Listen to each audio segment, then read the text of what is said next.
ये संभल की तस्वीरें आपको दिखा रहे हैं, जहां देखिए बीते दिनों जिस तरीके से एक्शन लिया गया, पहले अवैध बिजली कनेक्शन को लेकर के, उसके बाद बुलडोजर एक्शन की तस्वीरें भी सामने आई। और ये तस्वीर आप देखिए एक बार फिर से, यहां पर प्रशासन का ये पीला पंजा चलता हुआ नजर आ रहा है और अवैध जो निर्माण यहां पर किया गया है उसे किस तरीके से ढहाया जा रहा है, हटाया जा रहा है, ये तस्वीरों के जरिए देखा जा सकता है, समझा जा सकता है। और मंदिर का जिक्र भी लगातार किया गया, मंदिर के आसपास के इलाके में जिस तरीके से वहां पर अवैध तरीके से निर्माण किया गया है, खास तौर पर वहां नजर है प्रशासन की, उसे हटाया जा रहा है। ये तस्वीर आपको दिखा रहे हैं और 46 साल बाद मंदिर मिला है, आपको तस्वीरों में नजर आ रहा होगा, जिसके बाद 400 साल पौराणिक ये जो प्राचीन मंदिर है, शिव मंदिर है, इसको लेकर के तस्वीर सामने आई है।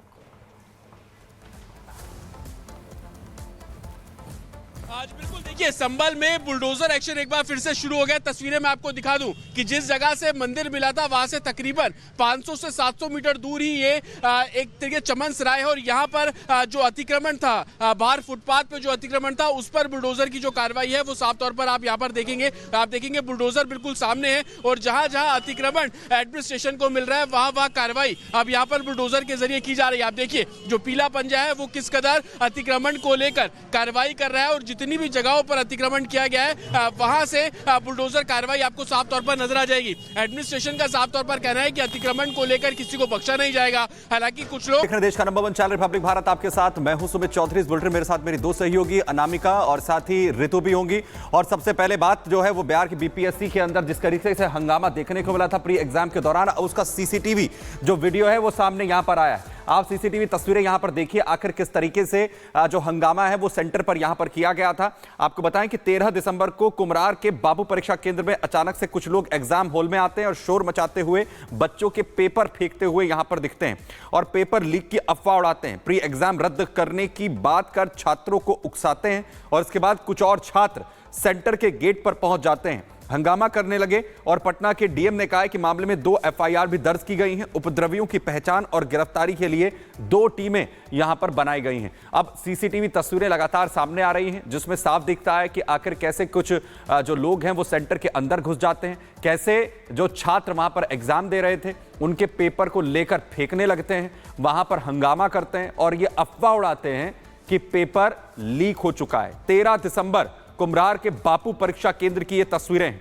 जहां पर एग्जाम हॉल से आखिर कैसे जो कुछ लोग अंदर घुस जाते हैं और उसके बाद पेपर लीक की अफवाह यहां पर उड़ाई जाती है। बीपीएससी प्री एग्जाम के दौरान पटना के सेंटर का ये जो सीसीटीवी है जो अब लगातार वायरल हो रहा है और उसके हंगामे की जो तस्वीरें अब एक के बाद एक सामने यहां पर आती हुई दिख रही हैं और कैसे अफवाह यहां पर उड़ाई गई, बच्चों का पेपर छीना गया, सेंटर के अंदर हंगामा किया गया।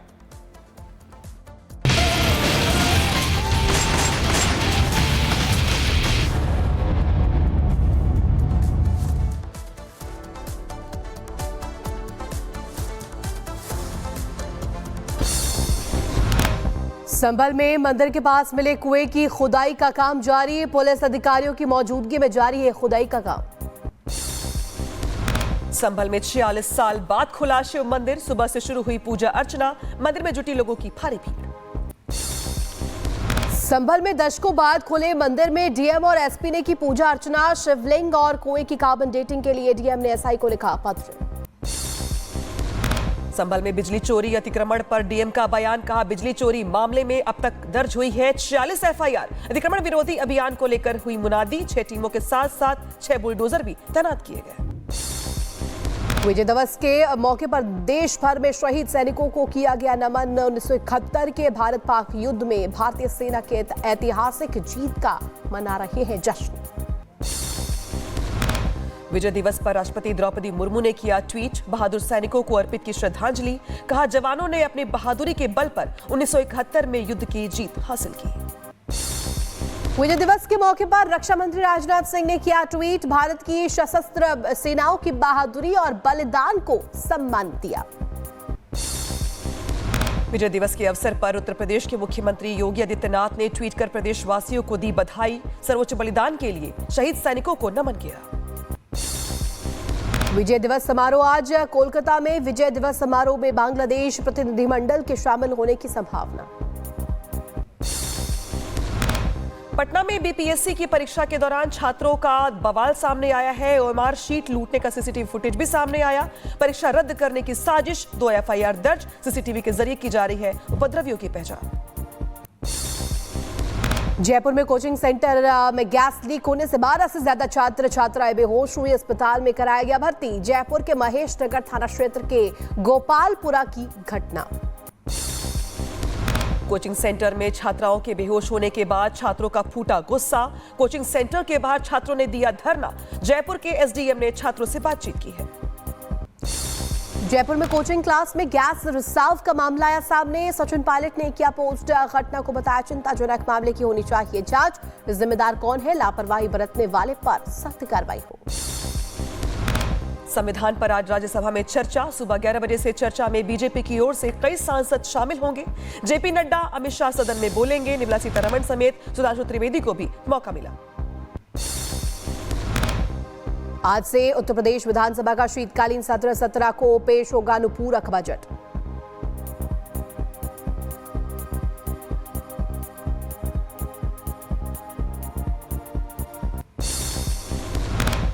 आज से बेलगावी में शुरू होगा कर्नाटक विधानसभा का शीतकालीन सत्र। 10 दिवसीय सत्र में पेश होंगे 5 विधेयक। 3 निजी और 2 अध्यादेशों के प्रतिस्थापन का विधेयक भी विधानसभा में पेश किया जाएगा।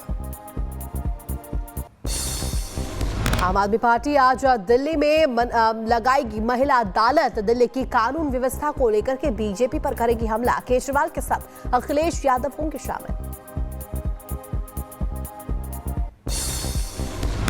उधर छत्तीसगढ़ में केंद्रीय गृह मंत्री अमित शाह ने नक्सलियों को हथियार डालने की चेतावनी दी और कहा कि हिंसा करने वालों को निपटा देंगे। सुरक्षा बल 31 मार्च 2026 तक नक्सलवाद को खत्म करने की डेडलाइन दी। बीजेपी विधानमंडल दल की बैठक के बाद डिप्टी सीएम केशव प्रसाद मौर्य का बयान। बोले, सरकार चाहती है विपक्ष अपने रचनात्मक दायित्व का निर्वहन करे। यूपी में विधानसभा सत्र को लेकर बीजेपी की बड़ी बैठक। डिप्टी सीएम ब्रजेश पाठक का बयान। बैठक में सभी विषयों पर चर्चा हुई। हमारी जिम्मेदारी प्रदेश के विकास और कानून व्यवस्था को एक नंबर पर लाना है।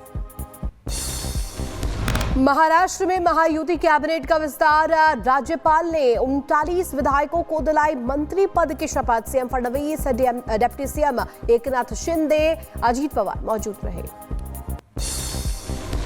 नए मंत्रियों ने नागपुर में ली शपथ। बीजेपी से 19, शिवसेना से 11 और एनसीपी से 9 विधायक बने मंत्री। डिप्टी सीएम अजीत पवार का बड़ा बयान, कहा 2.5 साल के लिए होगा मंत्रियों का कार्यकाल। शपथ लेते ही फडणवीस के नए मंत्रियों को चेतावनी। बोले, हम सभी मंत्रियों का प्रदर्शन ऑडिट कराने जा रहे हैं। अगर नहीं हुआ काम तो हो जाएगी छुट्टी।